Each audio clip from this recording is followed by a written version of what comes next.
Alam mo minsan, may mga araw talaga na parang ang bigat. Yung tipong gusto mo na lang sumuko or umiyak kasi sunod-sunod yung mga problema. Pero alam mo ba kung sino nanonood habang tinatawid mo yung mga yan?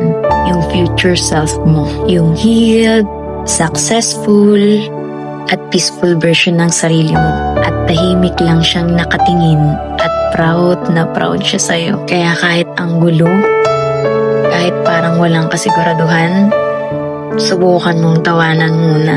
Hindi dahil wala kang pakialam, pero dahil ayaw mong lamunin ka ng lungkot. Or hindi rin ibig sabihin na siniset aside mo yung kalungkutan.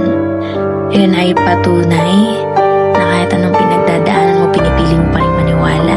You have that faith na may mas magandang kwento sa dulo.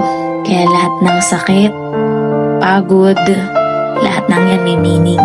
Kasi habang tinatawid mo lahat ng yan, soon magiging inspirasyon ka din sa iba.